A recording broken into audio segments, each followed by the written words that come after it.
एक डॉक्टर की लापरवाही ने एक सीएसएस की स्टूडेंट को सदा के लिए अब्दी नींद सुला दिया। 1 साल हो गया है इस वाकया को।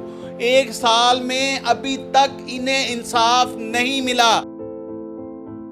लंगड़ा के भी ऐसा नहीं, बस वो हल्का सा पाँव दबा के चलती थी। बस वो उसकी रिपोर्ट देख के कहा ये मसला कोई नहीं है, ये तो छोटा सा एक सिस्ट ही बनी हुई है जिस वजह से ना वहाँ पे कंप्रेशन है, छोटा सा ऑपरेट होना है। मकामी डॉक्टर को दिखाया, उन्होंने बोला कि ये ऑपरेट इस बंदे से ठीक नहीं हुआ, आप इससे दोबारा रब्ता करो क्योंकि ये दिमाग का पानी ही निकल रहा है। इसका दिमाग का पानी जिसको CSF बोलते हैं 600 ml, अल्लाह अकबर। और 600 ml से अगले दिन जिस वक्त रीडिंग आती है वो 400 ml, उससे अगले दिन 300 ml, उससे अगले दिन 200 ml, जिसके प्रूफ हमारे पास हैं।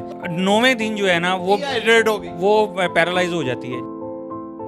21 दिन वो पूरा वेंटिलेटर पे रहती है जहाँ पे ये जॉब करता है। हमने वहाँ पे ये देखा है कि ये इसका तो तरीका वारदात ही यही है। अस्सलाम वालेकुम नाज़रीन, मैं हूं आपका होस्ट इमरान और आप देख रहे हैं डेली सोशल पाकिस्तान। ना ज़मीन फटी ना आसमान गिरा। 1 साल से रोशीना जो कि CSS की स्टूडेंट थी, उनके घर वाले इंसाफ के लिए मारे मारे फिर रहे हैं। एक डॉक्टर की लापरवाही ने एक CSS की स्टूडेंट को सदा के लिए अब्दी नींद सुला दिया।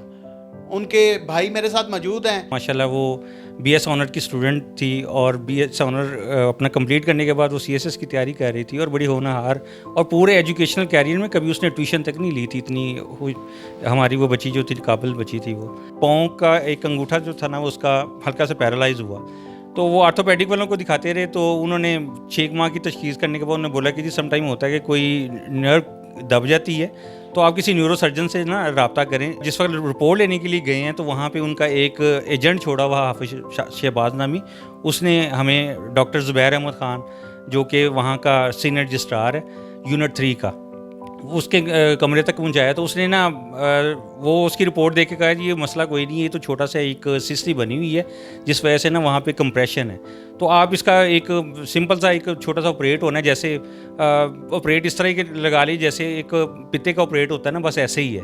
तो आप ये करवा लेंगे तो वो ठीक हो जाएंगे।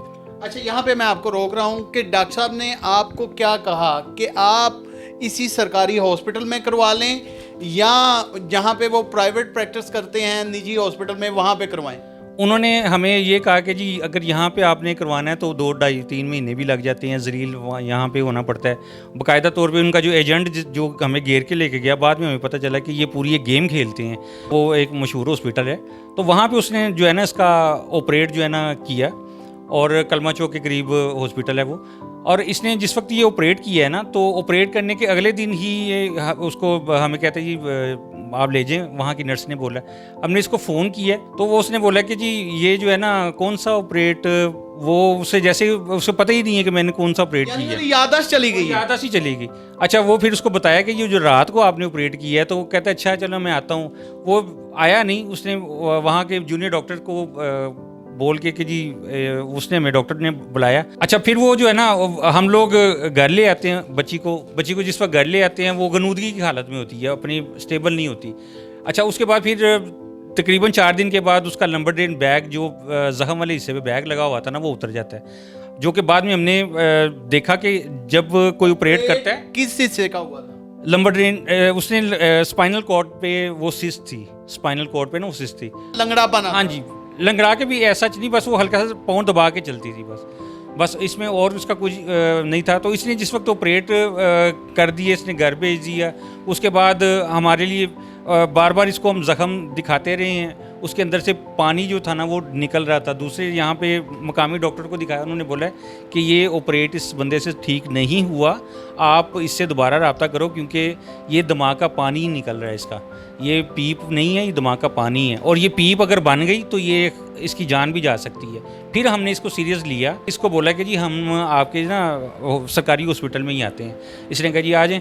जब इसने हम लेके गए हैं, ये इसने एडमिट करवाया। एडमिट करवाने के बाद जो है ना वो इसने परसू ही नहीं किया, जानबूझकर ऑपरेशन कर। जी बिल्कुल। जिस वक्त हम लोग इसने एडमिट करवाया ना वहाँ पे सरकारी हॉस्पिटल में अपने, जहाँ पे ये जॉब करता है, हमने वहाँ पे ये देखा है कि ये इसका तो तरीका वारदात ही यही है। रुशीना जब सरकारी हॉस्पिटल चली जाती है तो कितने दिन सरकारी हॉस्पिटल रही, फिर हालत उसकी कब ख़राब हुई और कब वो अपने हाल के हकीकत से जा मिली? सर ये इसने हमें जानसा दी है कि जी मैं आप इसको फ़ौरन लेके आएँ, मैं इसका फ़ौरन ऑपरेट करता हूँ। जब इसको एडमिट करवाते हैं तो ये बिल्कुल बरियुज़िमा जैसे हो जाता है ना बंदा, ये वार्ड में आता ही नहीं है। बाद में इसने वहाँ पे मौजूद ड्यूटी डॉक्टर को जो है ना कह के तो लंबर ड्रेन दोबारा लगवा दी जाती है उस ज़ख्म पे। वो लंबर ड्रेन से दोबारा जो है ना, ये हॉस्पिटल की रिपोर्ट्स हैं कि 600 ml तक डेली का उसके अंदर से पानी निकल रहा है।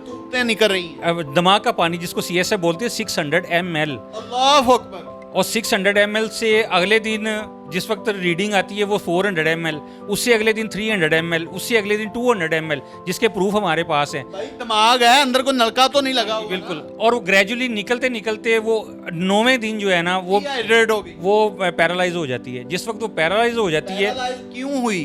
क्योंकि उसके अंदर से पानी जो है ना वो ख़त्म हो चुका हुआ था, और वो जो ज़ख्म था, डिहाइड्रेट हो गई ना। ज़ख्म जो था वो उसके अंदर इन्फेक्शन हो चुका हुआ था, पीप बन गई थी, और वो पीप दिमाग तक चली गई है। अल्लाह अकबर। और जिस वक्त दिमाग तक गई है 21 दिन वो पूरा वेंटिलेटर पे रहती है। ICU में फिर उसको शिफ्ट करते हैं, 21 दिन वेंटिलेटर पे रहती है। 21 दिन वेंटिलेटर पे जिस वक्त वो रहती है, 21वें दिन उसकी डेथ हो जाती है। कैमरा आपके सामने है, ओवरसीज पाकिस्तानी आपको देख रहे हैं, CM पंजाब मरियम नवाज साहबा आपको देख रही हैं, वज़ीर सेहत आपको देख रहे हैं, महकमा हेल्थ से रेलिवेंट जितने अदारे हैं वो आपको देख रहे हैं। आपको डॉक्टर से जो भी शिकायत है, आप हमारे चैनल के तवज्जुह से उनके सामने अपनी अपील रख सकते हैं। जी, मैं तमाम इदारों को बस समेत मरियम नवाज साहिबा को कि एक कह लीजिए कि माशरे की एक पढ़ी लिखी बच्ची जो कि एक मकाम हासिल करना चाहती थी, ये इस डॉक्टर की बेंड चढ़ गई है, और ऐसे डॉक्टर को आप फ़ौरन एक तो नौकरी से और इसका लाइसेंस ता हयात कैंसिल कर देना चाहिए, ताकि ये डिज़र्व नहीं करता ऐसी जॉब करने को। जो बंदा ज़िंदगियों के साथ खेल रहा हो, और इसको जो है ऐसा जो है ना फ़ौरन जितने भी महकमे हैं इसका फ़ौरन एक्शन लेना चाहिए, और इसको नौकरी से बर्खास्त करना चाहिए, और इसकी इंक्वायरी जो है वो मुकम्मल करें, और इसको जेल की सलाहों के पीछे होना चाहिए इस डॉक्टर को। और उसके लिए अगर ये हमें पार्टी बनाना चाहिए, और हम हाजिर हैं अपने फौजदारी मुकदमे के लिए भी इसको पार्टी बनाना चाहें तो हम हाजिर हैं। 1 साल हो गया है इस वाकया को, 1 साल में अभी तक इन्हें इंसाफ नहीं मिला, और जिस कसाई नुमा डॉक्टर ने इनका ऑपरेट किया इनकी बच्ची का, वो अभी तक अपनी सरकारी कुर्सी पर उसी तरह चौड़ा होके बैठा हुआ है। उसे कोई दुनिया की ताकत हिला नहीं सक रही। जितने मेडिकल बोर्ड ने भी दे दिया कि इसकी लापरवाही है, और राशिद साहब धक्के खा रहे हैं। इन्होंने मुख्तलिफ जगह पर दरख्वास्तें दी हैं, अभी भी अपील की है। तो खुदारा इस तरह के जो जैली एजेंट हैं, जो घेरू एजेंट हैं, इनसे बचें। नाज़रीन गिरामी, कबल आपसे एक गुजारिश है कि हमारे चैनल को सब्सक्राइब कर लें।